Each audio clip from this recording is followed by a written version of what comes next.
मित्रों नमस्कार। संविधान को जाने समझे श्रृंखला के इस तीसरे एपिसोड में आपका स्वागत है। मैं हूं व्यास जी। आज हम लोग नागरिकता से संबंधित पार्ट 2 जो भारत के संविधान का, इस पर चर्चा करेंगे। और इस पार्ट में 5 से लेकर के 11 तक इतने अनुच्छेद हैं, यानी कुल 6 अनुच्छेद हैं। सबसे पहले यदि मैं चर्चा करूं अनुच्छेद 11 का, यानी आर्टिकल 11 का, तो संसद को इस बात का अधिकार देती है कि वो नागरिकता के संबंध में कानून बना सकती है। संसद ने 1955 में नागरिकता संबंधी जो कानून बनाए थे, उन कानूनों का 2019 में जो संशोधन हुआ, उसको लेकर के देश में जो स्थिति बनी, आप सभी उससे वाकिफ है। जो नागरिकता संबंधी कानून 1955 में ओरिजिनली बना है, उसमें 5 आधारों पे नागरिकता देने का प्रावधान किया गया है। पहला कहते हैं जन्म से, बाय बर्थ। दूसरा है वंश, यानी डिसेंट। तीसरा उसमें है रजिस्ट्रेशन या पंजीकरण। चौथा है प्राकृतिकरण या नेचुरलाइजेशन।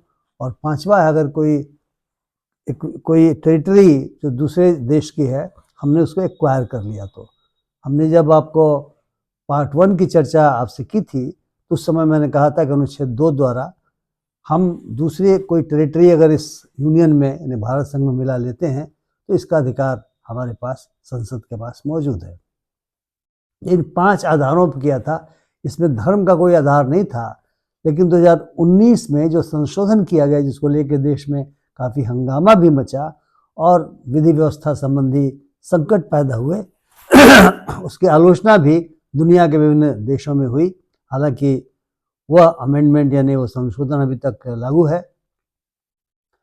उसने धर्म को एक आधार बना करके पेश किया और कहा कि 31 दिसंबर 2014 को जो लोग जो विभिन्न धर्मों को मानने वाले हैं, नॉन मुस्लिम्स कह सकते हैं, इसमें हिंदू हैं, बौद्ध हैं, जैन हैं, सिख हैं, यहाँ तक क्रिश्चियंस भी हैं, यदि वे बांग्लादेश से, यदि वे पाकिस्तान से या अफगानिस्तान से हमारे देश में आए होंगे, तो उन्हें इलीगल माइग्रेंट नहीं माना जाएगा, उन्हें घुसपैठिया नहीं माना जाएगा और उन्हें नागरिकता प्रदान की जा सकती है। लेकिन मुस्लिम से यदि आए होंगे तो उन्हें प्रदान नहीं की जाएगी।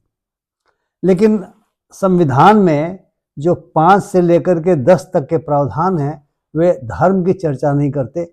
इसलिए अब मैं आपको अनुच्छेद 5 से लेकर के 10 तक को बारी बारी से बताने की कोशिश करूँगा। अनुच्छेद 5 कहता है, जो संविधान लागू हुआ था उस समय कौन से लोग भारत के नागरिक थे। संविधान ये कहता है कि संविधान के लागू होने की तिथि यानी 26 नवंबर 1950 को जिनका स्थायी घर भारतवर्ष में था और जिनके माता पिता में से कोई भी या तो यहाँ जन्मे थे, या वह व्यक्ति भारत के टेरिटरी के अंदर जन्मा था, या जो संविधान के प्रारंभ होने के ठीक 5 वर्षों तक भारत के राज्य क्षेत्र में ऑर्डिनरली रेजिडेंट रहा हो, मामूली तौर से रेजिडेंट रहा हो, यानी उसका घर हो, वो वहाँ रहता हो और कामकाज के लिए बाहर जाता होगा, उसे नागरिक माना जाएगा। जो अनुच्छेद 6 है वो उन लोगों पर लागू होता है जो पाकिस्तान बनने के बाद पाकिस्तान से माइग्रेट करके भारत में आ रहे थे। उनके बारे में ये कहा गया था कि ऐसे लोग जिनके पूर्वज या जिनके, या कह सकते हैं कि ग्रैंड पेरेंट्स यानी दादा तक की बात कही गई, या उनके जो माता पिता उनमें से कोई भी और दादा दादी में से कोई भी अगर भारत के नागरिक हों, और ये भारत की जो नागरिकता है वो जो गवर्नमेंट ऑफ इंडिया 1935 में बना था उसके अनुसार डिफाइंड की गई थी। उसमें फेडरेशन ऑफ इंडिया की बात कही गई थी। उसमें कुछ राज्यों की चर्चा है, कौन कौन से भारत के राज्य और रियासतें जो उस फेडरेशन में मिल सकती हैं। तो उनके जो नागरिक हैं, उन नागरिकों को माना गया कि अगर किसी के माता पिता या दादा दादी में से कोई उसके नागरिक रहे हों और वो एक डेट दी गई 19 जुलाई 1948 को पाकिस्तान से भारत आ गए हों और आमतौर से भारत में निवास करते हो, तो ऐसे लोगों को पाकिस्तान से आने वाले ऐसे लोगों को भारत की नागरिकता मानी जाएगी कि भारत के नागरिक हैं। और दूसरा ये था कि जो 19 जुलाई 1948 के बाद भी माइग्रेट करके भारतवर्ष में आए हों, और यदि उनको किसी अथॉराइज्ड ऑफिसर द्वारा, भारतवर्ष ने उस समय ऑफिसर्स को अपॉइंट किए थे, जो अथॉराइज्ड ऑफिसर्स मूलतः वो विदेश मंत्रालय के लोग हुआ करते, अगर उन्होंने उनको रजिस्टर्ड किया हो, रजिस्ट्रेशन किया हो भारत में रहने के लिए, तो उन्हें भारत का नागरिक माना जाएगा। और कुछ शर्तें प्रोविज़न है कि वे जो एप्लीकेशन दे रहे हैं उस एप्लीकेशन देने के ठीक पहले लगभग 6 महीने तक भारत में निवास करते हों। इसमें आप देखेंगे कि धर्म की बात नहीं है। जो भी भारत में पाकिस्तान बन गया था वहाँ से आ रहे थे, कट ऑफ डेट दिया गया है, और कंडीशन कट ऑफ डेट के बाद भी आएंगे तो कंडीशन उसमें दिया गया है। अनुच्छेद 7 जो है वो पुनः जो लोग पाकिस्तान से भारत में आए थे उनके बारे में पुनः ये कहता है, और एक तरीके से कह सकते हैं कि अनुच्छेद 5 और 6 का एक्सेप्शन है। और ये कहता है कि अनुच्छेद 5 और 6 में किसी बात के होते हुए भी कोई व्यक्ति जिसने 1 मार्च 47 के पश्चात भारत के राज्य क्षेत्र से ऐसे राज्य क्षेत्र को जो इस समय पाकिस्तान के अंतर्गत है माइग्रेट किया है, भारत का नागरिक नहीं समझा जाएगा। परंतु एक परंतु दिया गया है, इस अनुच्छेद की कोई बात ऐसे व्यक्ति पर लागू नहीं होगी जो ऐसे राज्य क्षेत्र को जो इस समय पाकिस्तान के अंतर्गत है माइग्रेशन के पश्चात भारत के राज्य क्षेत्र में ऐसे आदेश के द्वारा, ऐसे परमिट के द्वारा लौट आया हो जो उसके पुनर्वास के लिए या स्थायी रूप से लौटने के लिए कानूनी रूप से दी गई हो। यानी उस समय ऐसी व्यवस्था थी, जो कि देश का बंटवारा हुआ था और वो इधर से उधर, उधर से इधर आ रहा था, इसलिए ऐसी व्यवस्था की गई थी कि यदि वे 1 मार्च 47 के पश्चात पाकिस्तान चले भी गए थे, भारत से भी बहुत सारे लोग चले गए थे, तो उन्हें नहीं माना जाएगा कि वो हमारे देश के नागरिक हैं। किंतु यदि वे उसके बाद भी किसी ऐसे आदेश के द्वारा जो उनको परमिट देता था कि यहाँ पर रहें या स्थायी रूप से निवास करें, अगर वे यहाँ पर आ रहे हों तो उनको भारत का नागरिक माना जाएगा।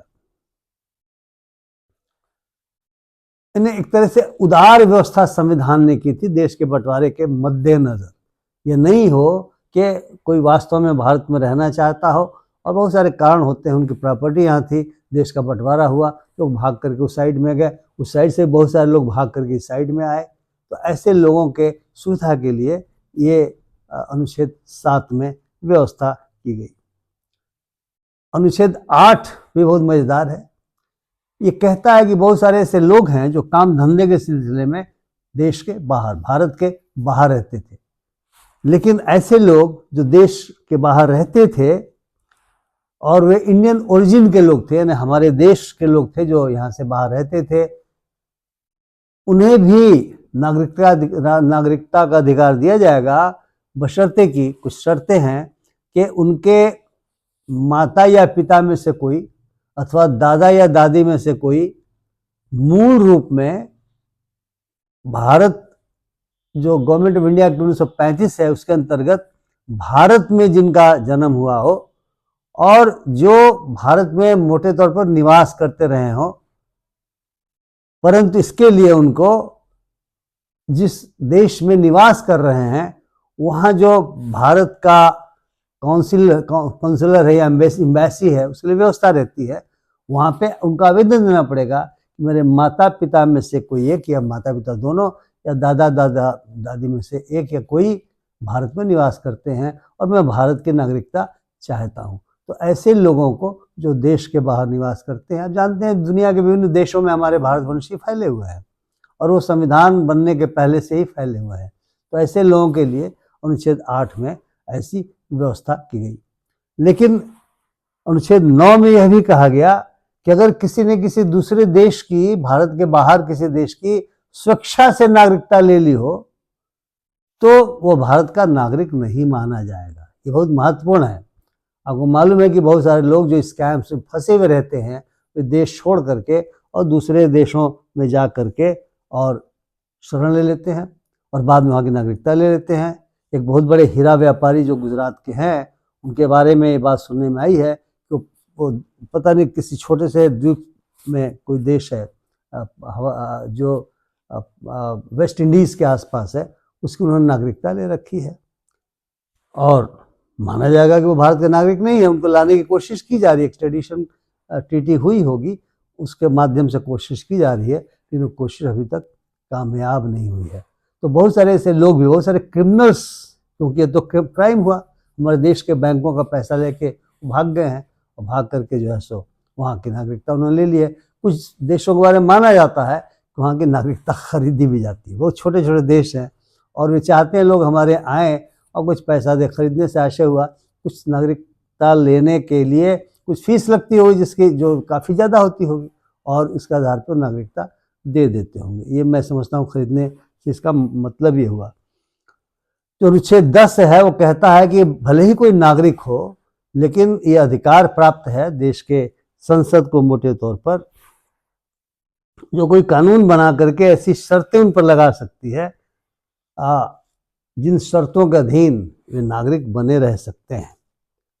और 11 जैसा मैंने कहा सिटीजनशिप एक्ट जो 1955 में बना था, उसने 5 आधारों पर, जिसमें जन्म, वंश, पंजीकरण या रजिस्ट्रेशन, प्राकृतिकरण या नेचुरलाइजेशन, और जिसको हम कहेंगे कि किसी दूसरे देश की या टेरिटरी को अपने देश में अगर हम मिला लेते हैं, जैसे सिक्किम पहले इंडिपेंडेंट देश था और हमने आज़ादी के बाद उसको 1973 में वहाँ पे विद्रोह हुआ था और हमारे यहाँ मिलना चाहते थे। 75 में हमने उनको राज्य बना लिया था। जो सिक्किम के नागरिक हमारे नागरिक बन गए। तो ये व्यवस्थाएं थी सिटीजनशिप एक्ट 1955 में, 2019 में अमेंड करके धर्म का आधार बनाया गया।